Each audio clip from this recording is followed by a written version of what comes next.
حضرت ابو عبیدہ بن جراح کا فخر بھی بیان کرتے گئے. وہ فخر بھی سابقون الاولون میں سے چمکتے ہوئے ستارے حضرت ابو عبیدہ بن جراح رضی اللہ تعالیٰ. حضرت ابو عبیدہ بن جراح رضی اللہ تعالیٰ ان قرون اولیٰ کے لوگوں میں سے جنہوں نے بالکل ابتدا میں حضور کے دست اقدس پر کلمہ پڑھ لیا تھا. بالکل شروع میں دار ارقم کے دنوں میں، شاید اس سے بھی قبل حضرت صدیق اکبر رضی اللہ تعالیٰ عنہ کی دعوت پر یہ مسلمان ہو گئے. بالکل شروع کے لوگ ہیں. وہ جو 10 لوگ جنہیں حضور نے جنت کی بشارت دی، عشرہ مبشرہ، ان میں نام ہے حضرت ابو عبیدہ بن جراح کا. صحیح بخاری میں حدیث ہے، نبی پاک صلی اللہ تعالی علیہ وسلم نے فرمایا ہر امت کا ایک امین ہوتا ہے، اور فرمایا میری امت کے امین حضرت ابو عبیدہ بن جراح ہیں رضی اللہ تعالیٰ عنہ. اہل نجران کے کچھ لوگ آئے، انہوں نے عرض کی حضور کوئی ایک شخص ہمارے ساتھ روانہ کرے، اور بندہ کوئی امانت دار ہو، امین ہو. تو حضور مسکرائے، فرمایا میں تمہیں ایسا امانت دار دیتا ہوں کہ وہ اس طرح کا امانت دار ہے جس طرح کا کسی کو امانت دار ہونا چاہیے. ختم ہو جاتی ہے اس سے آگے پیچھے یہ ساری تعریفیں. فرمایا اس طرح کے امانت دار کو تمہارے ساتھ بھیجتا ہوں. وہ کون ہے؟ فرمایا حضرت ابو عبیدہ بن جراح. اتنے فضائل جس شخص کے ہیں. آپ لوگوں کی کمزوری نہیں ہے، ہماری کمزوری ہے. ہم نے چاند ایک صحابہ کے تذکرے کیے، باقی بزرگ ترین شخصیات امت کے سامنے آنے سے وہ اس لیے رہ گئی کہ ہماری ترجیحات کچھ اور چیزیں تھیں. ہمارے فکر کی جولانیوں میں کچھ اور چیزوں نے جوش زیادہ مارا. حضرت ابو عبیدہ بن جراح وہ خوبصورت آدمی ہے کہ ابن ماجہ میں ایک بڑا انوکھا فرمان موجود ہے. ابن ماجہ میں حضرت عائشہ صدیقہ رضی اللہ تعالیٰ عنہا سے کسی نے پوچھا کہ نبی پاک صلی اللہ تعالیٰ علیہ وسلم کو سب سے زیادہ محبوب کون ہے؟ حضور کو سب سے زیادہ پیار کس سے ہے؟ تو فرمایا سادی سی بات ہے، ابو بکر صدیق سے، عمر فاروق سے.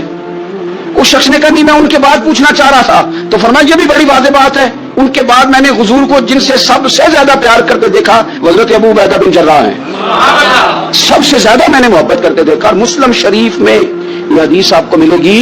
حضرت عائشہ صدیقہ فرماتی ہیں اگر حضور خود اپنے فرمان سے خلیفہ بناتے تو اپنے بعد ابو بکر کو بناتے، ان کے بعد حضرت عمر کو بناتے، ان کے بعد بناتے تو ابو عبیدہ بن جراح کو بناتے.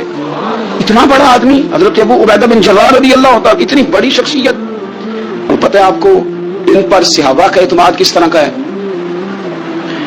جب حضور علیہ السلام کے وصال ظاہری کے بعد صحابہ بیٹھے نا، میٹنگ ہو رہی تھی خلیفہ بنانے کے لیے، امت کا اجماع ہو رہا تھا حضرت صدیق اکبر پر. تو ایک دوسرے سے نہ پوچھا جا رہا تھا کہ آپ کی نظر میں اگر بیعت کی جائے تو کس کی جائے؟ آپ کی نظر میں بیعت کی جائے تو کس کی جائے؟ آپ کی نظر میں اگر امیر مقرر کیا جائے تو کسے کیا جائے؟ آپ کی نظر میں خلیفہ کس کو ہونا چاہیے؟ تو امت کا اجماع جناب صدیق اکبر کی طرف تھا. تو حضرت صدیق اکبر سے پوچھا گیا آپ بتائیے اگر آپ بیعت کریں گے تو کس کی کریں گے؟ حضرت صدیق اکبر نے کہا 2 لوگوں کی. اگر حضرت عمر کو آگے لگاؤ گے تو پھر بھی میں بیعت کر لوں گا، اور اگر ابو عبیدہ بن جراح کو آگے لگاؤ گے تو میں پھر بھی بیعت کر لوں گا. میں ان دونوں کی بیعت کرنے کو تیار ہوں. یار اتنا بڑا آدمی، کتنی کو کتابیں لکھی جانی چاہیے تھی، کتنے کو دن منانے جانے چاہیے تھے، کتنے کو ان کے نام ہمیں خطبے کرنے چاہیے، کتنے کو تذکار ان ہستیوں کے ہونے چاہیے. حضرت عمر فاروق رضی اللہ تعالیٰ عنہ کا وصال ہو رہا ہے، کیونکہ جناب ابو عبیدہ بن جراح رضی اللہ تعالیٰ عنہ پہلے وصال فرما گئے تھے. تو جناب عمر فاروق رضی اللہ تعالیٰ عنہ کا وصال ہو رہا ہے. کسی نے کہا کسی کو خلیفہ نامزد کر دیں. فرمایا 6 لوگوں کی میں نے کمیٹی بنا لی ہے، کسی کو بنا لینا. ہاں اگر آج ابو عبیدہ بن جراح ہوتے تو پھر میں کمیٹی نہ بناتا، پھر میں ان کو امیر بناتا. اور اگر رب مجھ سے پوچھتا کہ عمر کس کو امیر بنا کے آئے ہو تو میں کہتا اے اللہ جسے تیرے نبی کریم نے امین فرمایا تھا انہیں میں امیر بنایا ہوں. اتنی بڑی شخصیات، اتنے بڑے نام، اتنا بڑا مرتبہ. اور پھر 2 ہجرتیں کی حضرت ابو عبیدہ نے. حبشہ بھی گئے، مدینہ بھی آئے، ہر جہاد میں شامل ہوئے. اور عشق کے امتحان دینے کی باری آئے تو سب سے پہلے دیے. زرہ کی 2 کڑیاں ٹوٹ کے احد کے میدان میں حضور کے رخساروں میں پیوست ہو گئی تھی. دوڑ کے آئے حضرت ابو عبیدہ اور ایک کڑی اتاری، اپنے دانت سے زور سے کھینچی تو ایک دانت ٹوٹ گیا.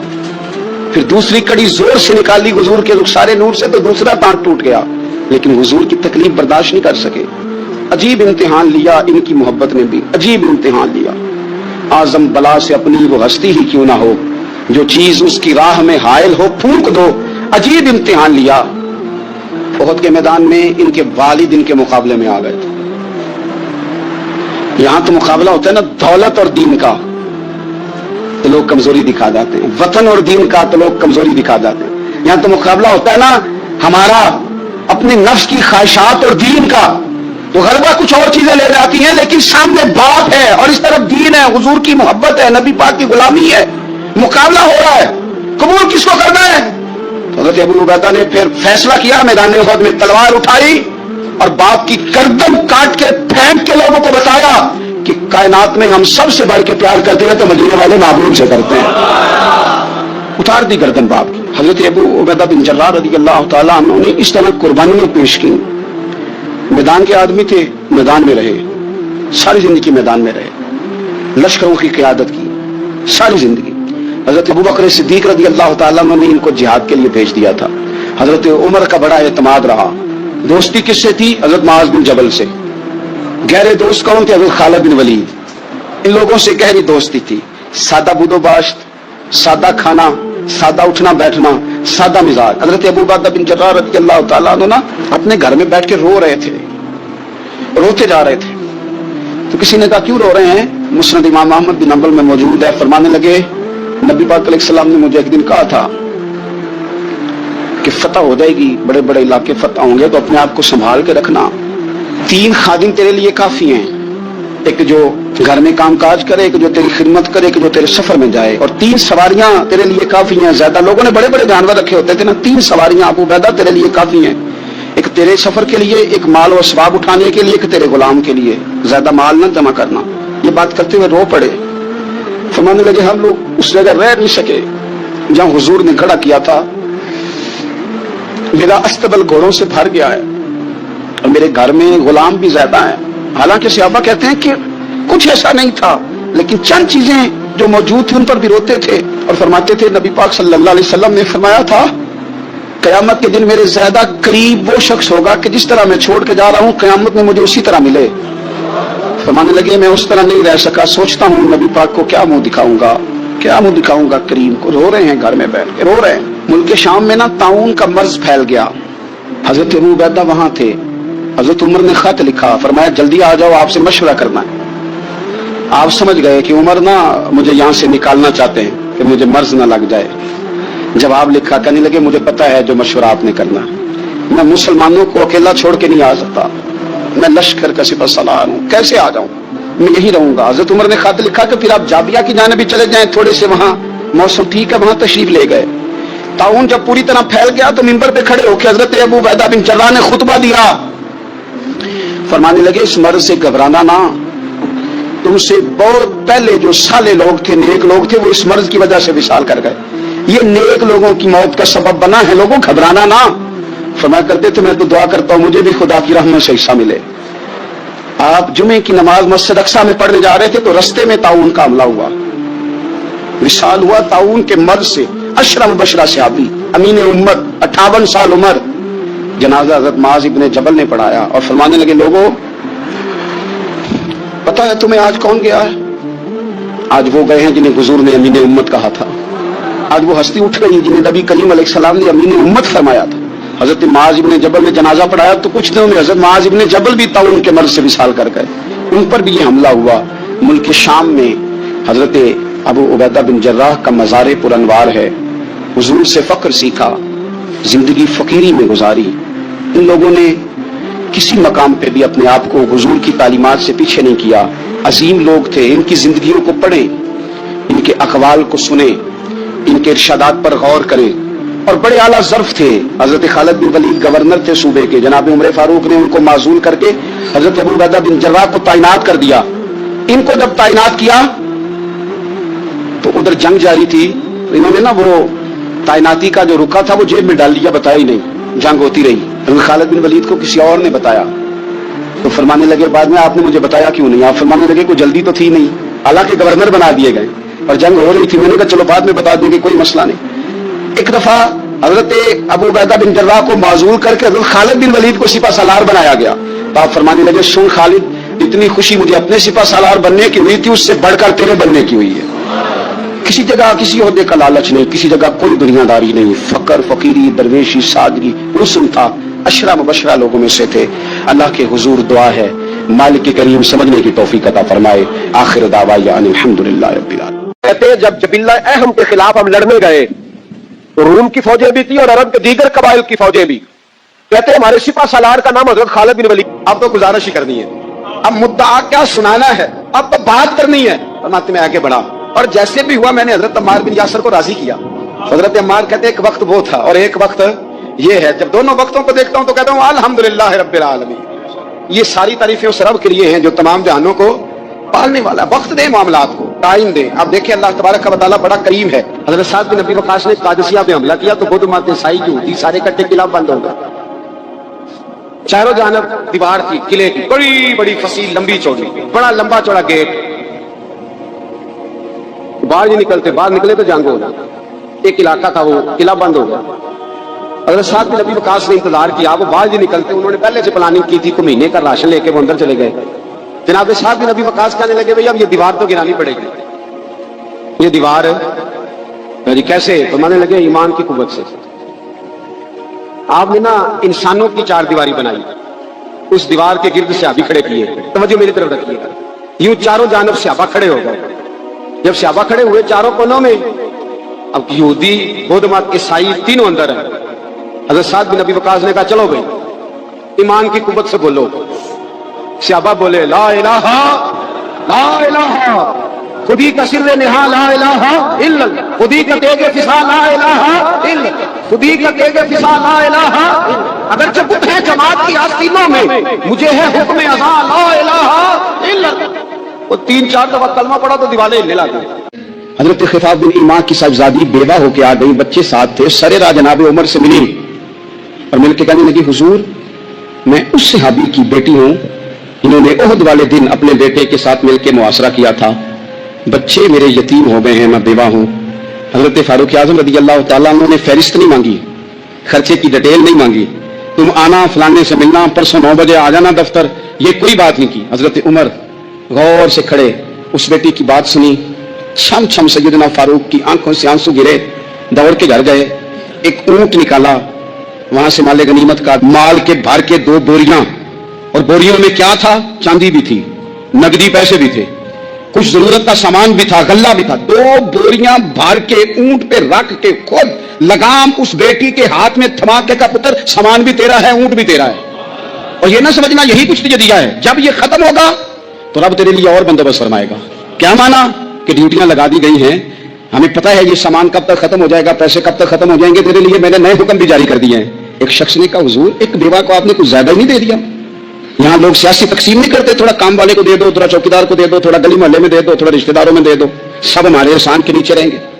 کہا ایک ہی خاتون کو آپ نے اتنا نہیں دے دیا. تو حضرت عمر ناراض ہو گئے, فرمانے لگے تجھے تیری ماں روئے, میری نظروں میں آج بھی وہ جلوہ موجود ہے جب اس کا باپ اور بھائی میدان احد میں کافروں کے خلاف لڑائی کر رہے تھے, آج تک میری نظر میں موجود ہے. تو کہتا میں نے زیادہ دے دیا.